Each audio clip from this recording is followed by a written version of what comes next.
Hello, j'espère que tu vas très bien. On se retrouve aujourd'hui pour une vidéo veille de rentrée et je commence par mes rituels du matin. Je prends un petit déj pour me réhabituer au rythme scolaire. Je sais que quand j'étais au lycée, j'arrivais pas toujours à manger, mais au moins un café, un thé, un chocolat, peu importe, une boisson, histoire d'accompagner la rentrée. C'est généralement le moment aussi où je check mes réseaux sociaux, etc. et où simplement je prends le temps. Je sais pas si c'est aussi ton cas, mais généralement la veille de la rentrée et le matin de la rentrée, je suis assez stressée. Donc je suis réveillée tôt et au lieu de traîner, voilà, je me lève, je range ma chambre, je prends un petit déj. J'évite de perdre du temps le matin parce que sinon c'est aussi une source d'angoisse.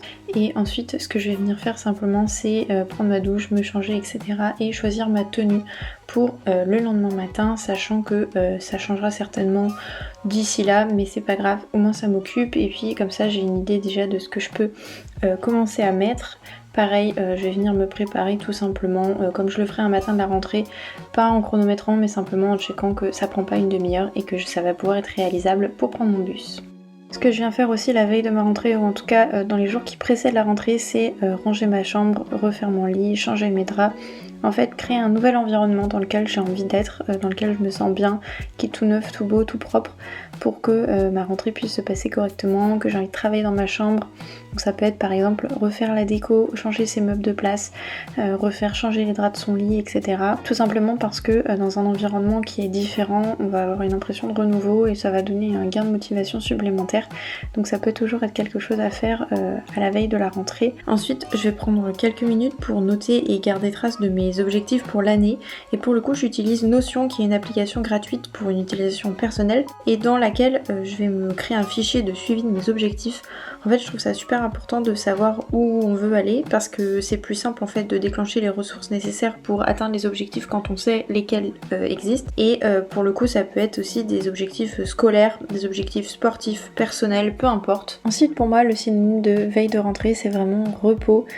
Et c'est pour ça que je vais venir simplement me mettre avec un bouquin dehors ou bien voilà regarder une série, m'occuper l'esprit en tout cas. L'idée c'est vraiment de t'occuper l'esprit et les yeux, d'éviter de trop stresser, que tu puisses profiter des derniers moments avant la rentrée, avant la reprise des cours, avant de retourner dans un rythme assez éreintant. Là en ce moment je lis et d'ailleurs j'ai terminé le livre de Sheryl Sandberg dont je t'ai parlé dans ma dernière vidéo, qui est une femme d'affaires influente américaine et qui défend notamment la cause féministe et j'ai trouvé ce bouquin vraiment extrêmement intéressant.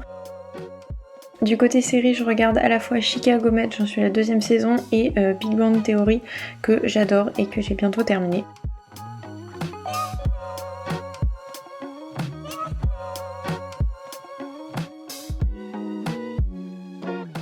Et puis enfin, comme je suis une personne stressée par nature, je vais venir noter les premières infos sur ma rentrée, que ce soit les réunions de rentrée, les séances de sport que je sais qui vont arriver, mes cours de musique, toutes les informations en fait qui vont m'aider à m'organiser pour les premières semaines si j'ai déjà une idée de mon emploi du temps, si j'ai des réunions pour d'autres choses ou des rendez-vous importants, je vais les noter pour avoir une idée de à quoi ressemble ma semaine. Et la dernière chose que je vais faire, c'est utiliser en fait une bucket list que je t'ai créée. C'est un template que tu peux télécharger avec le lien qui sera dans la barre d'infos. C'est un template d'une bucket list pour pouvoir là aussi noter tes objectifs et toutes les choses que tu aimerais réaliser dans l'année, quels que soient les objectifs. Et ça fait tout simplement écho aux objectifs que j'ai listés sur Notion tout à l'heure. Et là, je voulais simplement garder une trace papier de ces choses-là. Et ça peut être beaucoup plus détaillé avec beaucoup plus d'éléments propres à ta vie personnelle si tu as envie d'accomplir des choses de ton côté en dehors de tes études. Je vais ensuite faire mon sac et là on va le faire ensemble. La veille de la rentrée, s'il y a bien une chose très importante à faire, c'est de préparer son sac à l'avance, de mettre les choses qui vont être essentielles le jour de la rentrée, qui vont être utiles.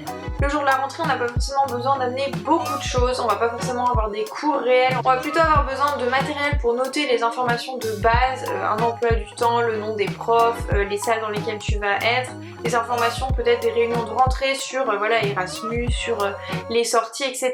Pas forcément des cours directement, donc t'as pas besoin d'un sac qui va être gigantesque, juste quelques outils de base. Je sais pas ce que tu utilises comme sac, en tout cas moi quand j'étais au lycée et quelques fois quand j'étais à la fac aussi, j'avais beaucoup de choses à emporter, j'utilisais un Eastpak que j'ai toujours d'ailleurs, qui se porte très bien. Dans les essentiels à emmener, par exemple pour une rentrée à la fac ou même une rentrée au lycée, c'est déjà de quoi prendre en note. Donc tout simplement un bloc-notes ou des feuilles volantes. Moi je sais que j'utilisais souvent ça parce que c'est beaucoup plus pratique pour moi en tout cas, tout est au même endroit, tu peux ensuite les détacher et les mettre dans un trieur par exemple que tu peux emmener dès le jour de la rentrée si tu as envie de commencer à faire les étiquettes. Sinon tu peux simplement emmener une pochette, donc une pochette toute bête en carton ou en plastique dans laquelle tu vas glisser les feuilles et puis aussi tous les papiers importants qu'on peut te donner, que ce soit les attestations scolaires, l'emploi du temps si on te l'imprime en papier, etc. ou voilà les petits fascicules qu'on peut te donner aussi. Je sais que quand on arrivait à la fac on nous a donné un petit livret sur l'université, comment tout fonctionnait, l'histoire de la carte étudiante, le Crous, etc. Donc tu peux mettre aussi ça à l'intérieur. Et c'est une bonne manière de commencer l'année de manière organisée et de pas perdre les feuilles qu'on t'a donné le jour de la rentrée. Ensuite concernant la prise de notes, t'as évidemment besoin de quoi noter. T'as pas forcément besoin d'emmener tous tes stabilos, tous tes crayons de couleur, tes feutres, etc.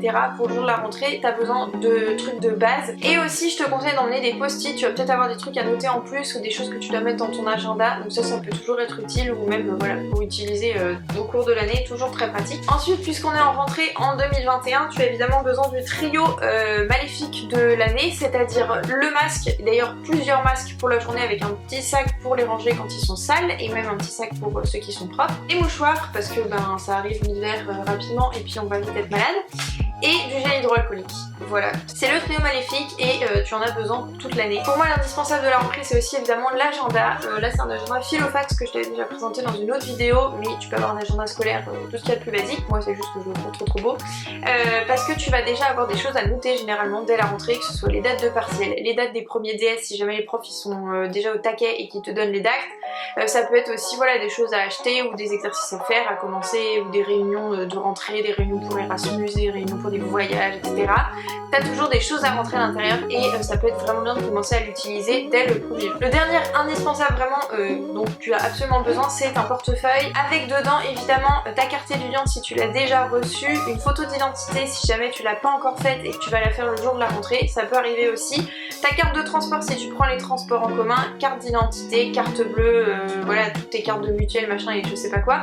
On sait jamais ce dont tu vas avoir besoin le jour de la rentrée, tu vas peut-être avoir des choses à remplir, des papiers à faire, etc. Donc ça peut toujours être pratique. Tu peux aussi emmener ce qui va être boisson chaude, une gourde, etc. pour boire le jour de ta rentrée, ainsi qu'un pique-nique ou voilà de quoi payer un repas si jamais tu sais pas trop comment t'organiser. Et pour moi le dernier indispensable c'est des écouteurs pour les transports si jamais t'as une pause et que t'es là aussi tout seul et que t'as envie de passer un moment avec toi-même et ta musique ou t'as des trucs à écouter.